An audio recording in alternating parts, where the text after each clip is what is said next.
Selamat datang di podcast Chit Chat. Kali ini kita kedatangan seorang musisi, pemain band yang ternyata sangat peduli dengan kehidupan hewan.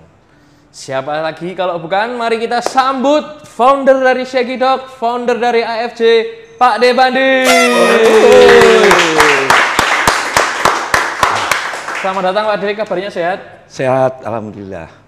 Terus ini sekarang tangannya udah kapalan belum ngebas terus? Ya lumayan, kemarin kan sempat libur loh, puasa kan nggak ada job. Agak berkurang sekarang apalagi. Wah, itu emang naik kapalan gitu kan Pak De? Maksudnya nggak jadi ciri gitu? Ya ngapal ya, megang bass ya mesti ngapal. Mesti ngapal. Baiklah semua teman-teman, selamat datang. Mari kita dengarkan cerita dari Pak De Bandi. Siap.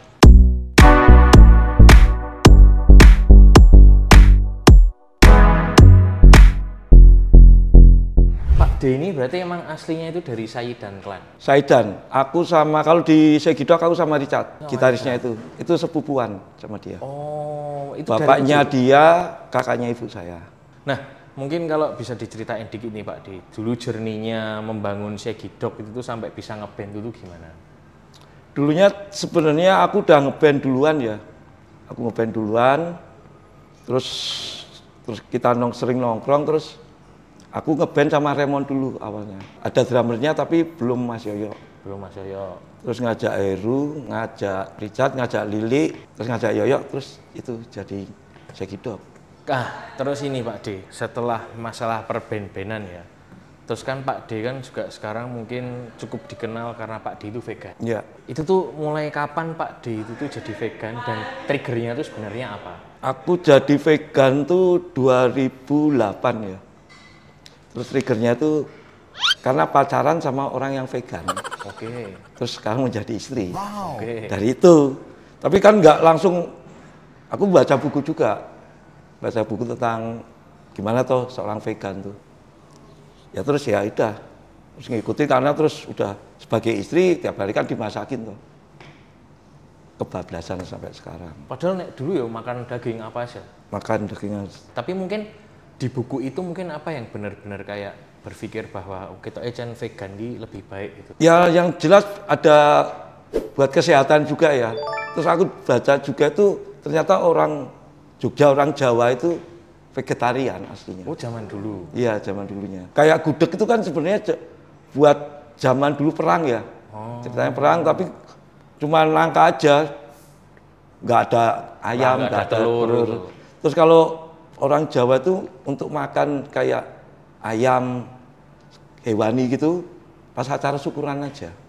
Apalagi berkaitan dengan terus aku sayang sama hewan, masa aku sayang hewan makan hewan kan nggak mutu toh. Kalau tadi Pak D juga sempat cerita soal Pak D itu sayang hewan.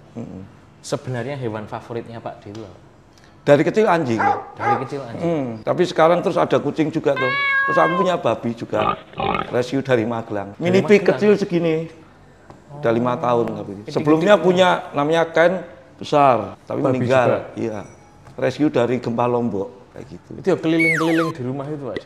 Aku ada tempat gede gitu tak bebasin tuh. Lucu ya? Namanya Wilson. Wilson. Wilson. Kalau mungkin Pak D kan juga kayaknya juga cukup concern dengan namanya animal welfare ya. Nah mungkin kalau dari Pak D sendiri mungkin definisinya itu sebenarnya itu apa? Definisi animal welfare itu yang jelas hewan itu bebas dari rasa sakit, stres dan bisa mengekspresikan tingkah lakunya. Intinya ya kayak menungso lah. Iya. Terus bebas dari rasa sakit, rasa lapar, rasa haus kayak gitu tuh. Kalau ini welfare ya keseluruhan ya. Dia punya tempat yang nyaman untuk dia hidup. Tapi itu yang sesuai habitatnya juga. Iya. Kalau aku pikir tuh hewan yang hanya bisa dipelihara tuh sebenarnya cuma 2. Kucing sama anjing. Karena udah dijadikan pet itu udah lama banget kan. Untuk peliharaan itu kan udah lama, kucing anjing. Terus ke apa ya, concernnya Pak D soal animal welfare ini tuh timbul setelah jadi vegan atau yang tadi animal welfare, saya peduli dengan hewan dulu baru Pak D jadi vegan gitu? Aku jadi vegan. Iya, kalau dulu ya sayangnya cuma sama anjing loh, karena memang dari kecil pelihara anjing. Tapi sebelum jadi vegan terus mikirnya kan banyak, lebih luas gitu loh. Bahwa ya Aku nggak seneng lihat burung dikandangin gitu kan, males juga tuh. Terus saya lihat anjing dirantai gitu kan. Oh nggak suka juga. Iya, susah. Lihat topeng monyet tuh kan sebel banget. Kalau ada topeng monyet, ya kita ambil monyetnya, terus kita rehab, nanti dikirim ke tempat teman di Jawa Barat tuh dikarantina dulu. Di tempatku dikarantina, di sana direhab, terus kita bebasin lagi. Tapi kalau misalkan mungkin hewan-hewan yang mungkin udah pernah diopeni sama menungso gitu ya Pak D. Terus nek misalkan nanti dilempar ke alam liar itu buat dia sebenarnya bahaya nggak loh? Kalau kayak monyet kan harus bikin kelompok dulu. Kayak makaka tuh loh, monyet ekor panjang yang sering buat topeng monyet. Itu harus dibikinin kelompok dulu. Kita bikinin kelompok jadi 5 orang. Jadi 5 monyet. Jadi 5 monyet. Jadi 5 monyet itu jadi kayak kumpulan kayak geng lah gitu. Kalau dilepas sendiri pasti dibantai sama kumpulan yang lain. Oh, berarti yang ngelepas tuh yang ngelepasnya sak geng itu? Iya, harus kayak gitu. Kalau enggak nanti mati pasti. Jadinya bikin kelompok dulu untuk bisa defend gitu loh. Banyak diserang apa-apa gitu. Dan harus ada anunya, alfanya, harus ada ketuanya ceritanya. Nek misalnya kayak elang gitu Pak D. Pelepasan elang itu kalau dia sendiri enggak apa-apa? Enggak apa-apa kalau elang. Harus berkelompok juga kan. Kalau kayak rata-rata tuh kayak hewan-hewan yang monyet, terus simpanse, itu kan mereka berkelompok. Nek Pak D itu bisa sampai tahu kalau wah yang ini emang ini hewan sosial, itu berarti juga suka nonton National Geographic. Ayo langganan. Wih. Sampai sekarang Pak D? Sekarang aku ngikutin sih Mas, dari paus gitu kan tak ikutin juga. Yang berhubungan dengan hewan dulu. Kayak aktivisnya seperti apa. Sea Shepherd itu kan bantu nyerang kapal-kapal pemburu paus itu loh. Namanya Sea Shepherd. Aku ya kepengennya semua itu sejahtera kabeh. Bentuknya lebih apik. Kalau mungkin soal kebun raya Bogor itu Pak D, apakah sempat dengar kalau ada hewan-hewan yang mungkin disiksa lah mungkin. Kebun, aku mah nggak denger ya. Kebun raya Bogor mah belum ada dengar soal itu. Malah kemarin tuh yang manusia yang di safari apa ya? Yang Oci itu ya. Tapi menurut Pak D sendiri, bahkan taman safari itu tidak cukup untuk animal welfare. Nggak ada kebun binatang yang bagus menurutku di dunia ini. Berarti Pak D nggak pernah masuk ke kebun? Nggak pernah. Aku pernah masuk ke kebun. Dulu pernah. Aku kan saya hidup tuh dulu ambasadornya Center for Orangutan Protection. Itu untuk orangutan. Aku diajak keliling ngecekin beberapa kebun binatang yang ada di Jawa Tengah. Nggak ada yang bagus Mas. Terus aku ke Singapura coba ngeliat kayak apa tuh kebun binatangnya. Tetap sama aja. Maksudnya kan tetap dikandangin. Mau dikandangin seumur 20 tahun gitu. Kan ya kasihan banget tuh. Gajah cuma dirantai. Kan kadang aku investigasi. Bukan aku sih, stafku. Saya ngecek kayak apa. Tapi kalau gini Pak D, kalau misalkan ada embel-embel kalau dia diomongin, dia itu harus kita jaga karena nanti kalau enggak nanti dia jadi punah gitu. Ya karena habitatnya nggak ada ya. Ya kan kayak orang hutan tuh pernah lihat nggak? Hutannya digundulin gitu. Yang bisa bantu tuh malah kayak organisasi gitu. Dia kan terus bikin tempat sendiri yang besar banget, kayak BOS di Kalimantan gitu. Ya karena orang hutannya udah nggak punya tempat. Berarti memang harus dibantu lah ya. Iya, karena nggak bisa ngomong ya Mas. Iya sih. Ayo nak bisa ngomong mesti sambat. Lemah luntak. Oh maling gitu. Aku hilang. Gajah itu kan kalau jalan tuh mesti di tempat yang sama, banyak mau keliling tuh loh. Kan dia terusnya jalan tuh berapa kilometer luasnya dalam sehari itu. Dan dia melewati sekarang rumahnya kayak di Lampung tuh. Dia ngikutin situ, dibangun rumah. Ya disikat sama gajahnya tetepan. Ladang dibikin ladang ya disikat karena itu udah jalurnya gajah. Iya. Pak D, mungkin masuk lagi ke animal welfare juga ya. Kalau misalkan Pak D itu tuh sayang sama hewan, gimana tanggapan Pak D soal steril? Itu kan sama aja menyakiti atau enggak menghilangkan hak dia untuk. Kalau aku steril, aku setuju ya. Karena daripada overpopulasi, yang jelas itu overpopulasi. Yes. Terus Mas, pasti banyak pembuangan kucing. Kalau di AFJ sendiri tiap bulan ada itu program. Iya, yang kita takutkan yaitu salah satunya jadi kucingnya dibuang. Kalau enggak nanti diambil untuk jadi makanan juga, terus banyak yang ketabrak motor, mobil kayak gitu. Aku pernah nabrak ya Mas, makanya ya sedih banget tuh. Ya daripada dibuangnya mending kita tekan dulu ya. Kucingku ya banyak ya Mas. Nah, yo metang-meteng terus iso 1000 kucing aja. Mumet ya. Mumet. Kalau di Segidok sendiri ini tapi Pak D sendiri yang vegan. Aku sendiri sama ada kruku vegetarian. Aku kan punya rumah makan vegan. Iya. Kokinya itu istrinya kruku ini. Krukunya itu. Itu Pak D temu atau dia jadi vegan tuh ngikut Pak D atau? Dia temennya istriku dulu. Memang udah. Memang berarti memang ketemu tuh geng sama-sama. vegan gitu. Ya, terus dia kerja di restoran mana, terus restorannya COVID loh. Ya udah kamu jadi koki di rumah makanku aja. Berarti kalau untuk gitu penyesuaiannya di teman-teman Segidok gimana sama Pak D? Selama ini mereka malah menyesuaikan aku ya. Jadinya kita kalau berhenti makan tuh biasanya restoran yang ada menu vegannya. Kayak ya menu vegan kan banyak sebenarnya Mas. Kayak lotek vegan. Ya, terus ya banyak yang intinya ono sayurane lah nah aku. Kan makan sayur, tempe, tahu, paling jamur. Mesti teman-teman nyari yang bisa aku makan itu. Tapi kalau misalkan Pak D melihat mereka makan daging itu enggak apa-apa? Enggak apa-apa. Kan nggak bisa maksa. Iya, benar. Biar sendirinya. Nah, sekarang kita masuk ke AFJ nih ya Pak D. AFJ itu tuh berdirinya tuh kapan? Dan siapa yang mendirikan? AFJ itu resminya tuh 2010 pas Merapi meletus. Oke. Itu. Terus kalau pendirinya ada 6. Aku, istriku, terus ada 4 orang tuh founder juga, jadinya 6 founder kalau dia di AFJ. Waktu itu kenapa kepikiran dasarnya apa gitu Pak? Ngelihat sekitarnya gitu loh. Kayak kan pernah tahu-tahu tuh ada anak kecil nangis-nangis bawa kucingnya. Enggak boleh sama bapaknya. Terus aku di depan rumahku tuh waktu aku di daerah utara belum yang rumah ini ada anjing dirantai terus nanti dijual untuk jangsu kayak gitu kan. Dari situ terus tapi kalau untuk awalnya tuh kita lebih ke edukasi ya karena kayak itu yang ditakutkan kalau kucing kan cepet banget. Benar. Baru ngelahirin 3 bulan aja udah bisa hamil lagi tuh. Anjingku tuh dulu aku masih belum ada AFJ tuh 13 anjingku. Wow. Sebelum ada AFJ aja 13. Karena ya aku bawa anjing, istriku bawa anjing, terus kita nyewa tempat tuh yang luas gitu. Situ terus ketemu orang yang sayang kucing. Ya udah kita coba bikin perkumpulan aja untuk kesejahteraan satwa yang ada di Jogja. Intinya kan ke Jogja dulu.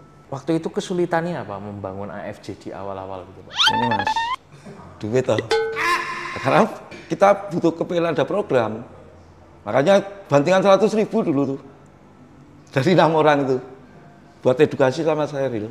Sekarang kan orang-orang ya masyarakat di sini kan udah pada peduli juga tuh. Itu sering ya donasi uang, ada yang donasi cat food, dog food, kayak gitu, obat-obatan. Terus sekarang kan di Jogja banyak klinik tuh. Iya banyak klinik. Nah, zaman dulu masih sedikit banget Pak D. Sedikit banget, susah nyari klinik dulu Mas. Paling ada tuh cuman 2 kalau nggak salah, sepengetahuanku loh. Zaman awal-awal loh. Terus Pak D, waktu awal itu tuh kan full pendanaan berarti dari pribadi. Iya. Itu sempat ada nggak? Sampai sekarang pun ya mungkin. Apakah ada peran pemerintah juga untuk AFJ? Enggak. Sama sekali. Yang jelas paling cuman kita yang ngajak kerja sama gitu loh. Banyak vaksin rabies ngajak mereka. Sampai susah Mas sekarang antara pemerintah sama enggak. Aku pernah ya dulu kan kasihan lihat andong tuh Mas. Kepengenku pemerintah Jogja khususnya tuh bikinin halte buat kuda-kuda itu. Nggak direspon. Terus aku sama tim sama cari donatur itu buat bikinin kemul Mas. Kalau pernah lihat yang ada kemul kuda di kemul itu dari kita. Kepengenku tuh kayak ada halte gitu loh. Itu tuh menggo eyop-eyop. Kepengennya seperti itu. Tapi yang nggak direspon. Nah, sekarang masalah stok makan anjing aja susah ya minta ampun. Kan kita kepen itu. Nah itu kan juga kayaknya sempat rame itu Pak D soal stok makan anjing itu. Maksudnya sempat kampanye itu sempat masif gitu loh. Iya. Itu berarti yang menginisiat juga AFC. Iya, karena kita nggak ditanggapi itu sekitar 10 tahun. Dari 10 tahun yang lalu nggak ditanggapi, terus kita 10 tahun lagi kita campaign lagi, ya juga sampai sekarang nggak ada tanggapannya. Karena ada beberapa daerah kan udah menerapkan itu, Karanganyar itu, jadi udah nggak ada bakul sensu mas. Tapi bupatinya bagus, apa bupati apa ya? Jadinya udah kamu nggak usah jualan, tak kasih uang untuk ganti usaha yang lain. Kalau hewan apa Pak D yang paling banyak diopeni sama AFC? Kucing sama anjing. Terakhir itu kita tahu Bongsuwong digusur tuh mas. Stasiun ya. kita nyelamatkan tuh sekitar 12 apa ya. Tahu-tahu ada yang hamil 1, lahir 7, tambah lagi sekarang 30, hampir 40 kucingnya. Anjingnya 40. Kucingnya berapa kalau di AFC? Kucingnya kan ada 2 tempat, hampir 100-an. Tapi kalau misalkan ada penggusuran itu pasti ada hewan yang harus diselamatkan tuh. Kan di situ yang tinggal ada pemulung, terus ada mbak-mbak itu kayak gitu. Itu kan ternyata mereka tuh punya hewan peliharaan kayak kucing, kayak anjing. Dan ada sesuatu kayak apa ya? Kayak kelompok itu cuman mau ngurusin orangnya, tapi hewannya enggak. Ya kita yang turun tangan. Maksudnya dia, yaudah ini untuk manusianya kita tempatkan ke suatu tempat gitu loh. Tapi hewannya nggak dicangking. Nggak dicangking, nggak boleh mungkin sama itu. Jadinya kita yang ngambil. Itu kalau kayak gitu Pak D diinfo atau Pak D wis kaya sing wah kayak mesti ono kewan sing dibuang. Pasti ada info. Biasanya ngecek. Waktu itu kan kita sempat bantuin buat vaksin sama steril di sana. Oh gitu. Sebelum digusur. Karena memang kita jalankan program sterilisasi itu tiap bulan. Kita kadang ngambilin kucing di pasar gitu. Terus kita sterilin, tapi kita balikin lagi. Kecuali yang harus kita rawat, ya udah kita rawat sampai ada yang adopsi kayak gitu. Berarti mostly hewan yang ada di AFC itu hasil rescue? Apa mungkin ada yang buang di depan AFC? Apa gimana Pak? Ya ada yang rescue, ada yang dibuang. Karena udah tahu lokasi toh. Rumah aku juga udah ketahuan kemarin dibuang 2 kucing. Oh, udah dijujukan? Ya udah tak pelihara, soalnya masih kecil kan.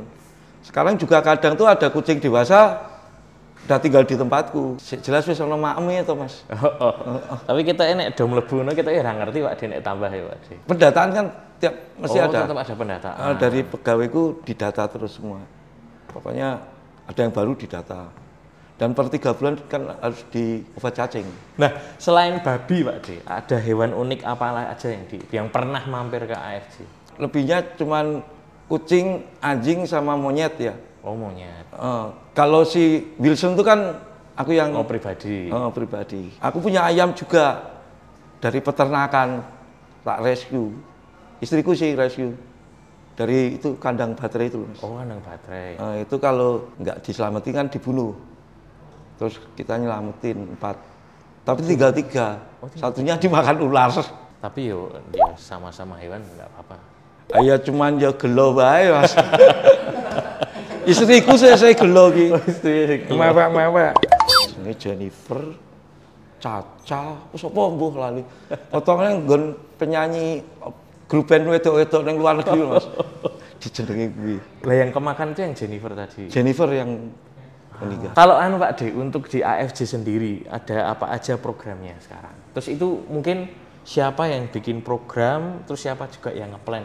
Kalau untuk program tuh kita memang udah ada ya, edukasi, steril, advokasi. Itu yang yang rutin? Rutin. Kalau yang bikin program tuh biasanya dari founder. Kayak kita kan cari funding keluar.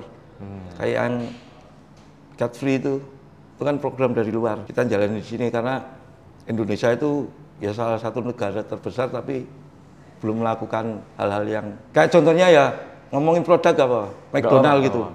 McDonald di headquarternya di pusat itu udah nggak pakai telur kandang baterai. Jadi yang telur umbaran dulu. Di Indonesia kan masih. Makanya kita mengajak dari McDonald itu, Mbok, kamu ya pakai hal seperti itu karena pusatnya udah melakukan seperti itu gitu. Kayak itu sih programnya. Terus ada beberapa program lain juga. Tapi kalau kayak gitu biasanya direspon nggak Pak D sama? Direspon. Mereka berarti juga ada perubahan lah ya? Nggak juga. Ya kita kan campaign aja. Kadang kan kita campaign di depan McDonald gitu. Tapi ya responnya ya kadang ya ancaman juga toh. Oh iya toh? Iya. Ya kita ya sebenarnya ya visi misi kita ya Mbak, kamu tuh kayak headquartermu di pusat itu loh. Pakai ini kan di Jogja aja udah banyak tuh Mas. Sekarang yang kita ajak kamu nggak usah pakai telur yang dari peternakan itu, mending yang umbaran gitu. Tapi memang kalau harganya lebih mahal. Oh, tapi tetap harganya lebih mahal. Iya, dari kualitasnya jelas beda juga. Nah, itu Pak D, kalau misalkan ngomongin mungkin biar penonton tahu juga ya. Mungkin apa yang telur yang dia tuh dari battery sama yang dia free range itu biasanya mungkin ciri fisiknya apa yang paling kelihatan? Aku nggak begitu tahu ya. Tapi kalau polanya yang jelas kalau yang di kandang baterai itu kan dia nggak bisa gerak mengepakkan sayap. Ayam kan harusnya garuk-garuk ngepakin sayap kan nggak bisa. Tapi umbaran kan mereka lebih lebih aktif dan dari kalau aku lihat tuh dari warna telurnya aja udah beda gitu loh. Kayak gitu sih. Karena aku kalau kan nggak konsumsi telur. Iya, Ding, bener juga ya. Pak D kan nggak konsumsi ya. Iya. Bener juga lali aku. Kalau kan Pak D, apakah di AFJ ini Pak D juga pernah ngalamin sampai kehabisan cat food, dog food? Enggak. Oh, enggak pernah. Mungkin ditongani kucing-kucing gitu Mas. Oh. Mereka yang dongo, iki tetap ono lah panganane. Biasanya kalau di AFJ kita ngeluarin dari pribadi toh Mas. Ya memang harus dicariin walaupun harus seperti apa kayak gitu. Ya kayak aku pelihara anjing kucing itu ya aku harus pelihara sampai dia nggak ada. Itu udah tanggung jawabku. Terus jangan dibuang. Aku kan ya maksudnya biar dia tuh ya sejahtera gitu. Dan aku manusia pengen iso obah golek ke opo lho buat mereka itu. Nah, ini mungkin aku pertanyaan ya Pak D, pertanyaan orang awam. Mungkin kalau kita mau ngasih makanan untuk hewan kita, kucing atau anjing, lebih bagus mana tuh Pak D? Dikasih dog food atau cat food gitu, atau kita kasih ya misalnya ayam godokan atau ayam mentah, daging mentah gitu. Tergantung kucingnya juga kan, karena kalau yang cat food, dog food itu kan kayaknya ada pengawet juga tuh. Kayak gitu. Ya bisanya gitu. Kalau dulu kan aku sama istri gantian, tapi kan aku vegan loh. Natali wah, baunya udah nggak bisa. Oh, berarti sekarang Pak D pun maksudnya nyium daging itu udah nggak bisa, Mas. Nggak bisa. Bau wong goreng telur we. Oh ya piye lho, ono sik wagu rasane. Maksudnya efeknya ternyata segede itu juga ya untuk badan juga ya. Iya, tapi aku kan dulu nggak tahu-tahu jadi vegan yo. Dari mengurangi dulu yang daging merah udah nggak makan tapi masih makan ikan udah enggak tapi masih makan telur. Nah, setelah itu udah bahkan dari produk pun juga udah enggak? Enggak, roti kan aku pesan sendiri Mas, kayak roti nggak makan asal roti gitu, roti tawar gitu kan enggak. Oke. Sama saya gitu keluar, nah hotel gede kan mesti komplit Mas, maksudnya yang bisa aku makan kan banyak. Seangel nak Sumatera tur Mas. Boleh tempe angel banget. Oh iya Pak? Wah susah Mas. Soalnya kan kalau kadang-kadang kita tuh tur sama Segido tuh nggak kota besar, second city, yang kota-kota kecil. Kalau Pak D, untuk hewan-hewan mungkin di AFJ yang mungkin belum ada yang adopt gitu. Terus apakah itu bakal diopeni terus sama AFJ juga? Ya iya Mas. Ya untungnya sekarang kan kita punya staff yang bagian adopsi. Itu tiap sebulan 2 kali kita tuh bawa kucing atau anjing itu ke JNM itu loh. Ya itu kita ada kayak program untuk adopsi. Open adopt gitu ya. Ya semoga bisa berkurang juga Mas. Nah, ya tambah banyak ya. Banyak banget ya. Dengan banyak itu kan butuh biaya yang gede juga. Oke, sekarang kita masuk ke segmen penutup ya Pak D. Siap. Mungkin ini mungkin kalau teman-teman Cicet yang di rumah kalau mau ikut berperan untuk AFJ mungkin apa yang bisa dilakukan? Bisa jadi volunteer. Jadi volunteer bisa. Bisa jadi volunteer atau bisa donasi juga. Donasinya itu kan jatuhnya kalau umpamanya kayak cat food apa sebenarnya jatuhnya di kantornya Segido. Tempat anunya. Di sana jadi apa jenenge? Nek pengiriman ya, penampungan dulu lah ya. Di situ. Pengepul. Nanti aku yang bawa pulang, bawa ke gitu. rumah singgah. Kalau AFJ kan namanya bukan shelter loh, rumah singgah. Mungkin kalau mau donasi mungkin bisa donasi uang mungkin bisa. Bisa nanti bisa ngecek di IG-nya Oke. Animal Friend Jogja aja. Langsung cek aja ya nanti teman-teman. Kalau mau ngadopsi ya juga ada AFJ Adoption gitu ada. Oh itu akun khusus sendiri juga? Iya kalau yang untuk adopsi. Oke. Kalau yang universalnya Animal Friend Jogja. Lalu untuk AFJ Pak D, apakah sudah ada plan 5 tahun ke depan mungkin kira-kira plan besarnya seperti apa? Plan besarnya cepat bubar. Oh, kalau udah bubar berarti hewan-hewannya udah sejahtera.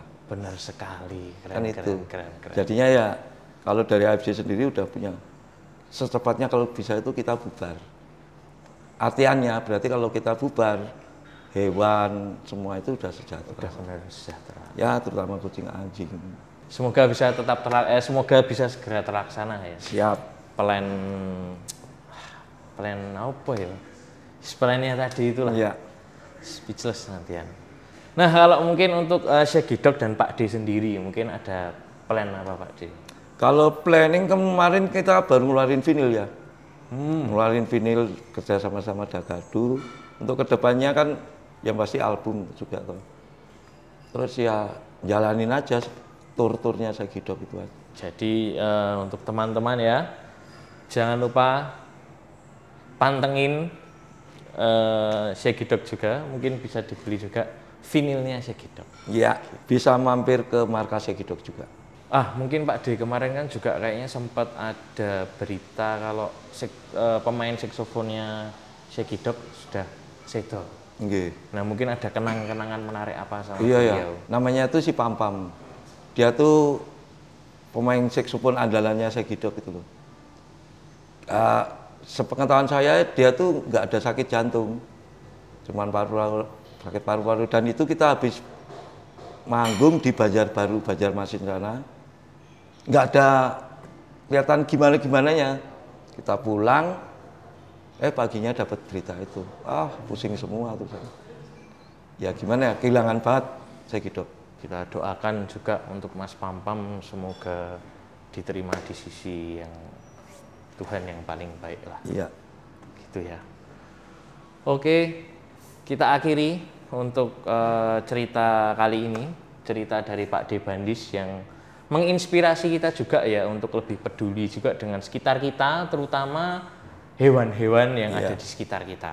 Mungkin yang bisa kita lakukan juga membantu hewan-hewan yang ada di sekitar kita dulu. Bener Mas. Gitu ya. Oke, jangan lupa ya subscribe dan follow juga Citranet, juga jangan lupa cek Shaggy Dog dengan berita-berita terbarunya, dan sampai berjumpa di episode selanjutnya. Dadah.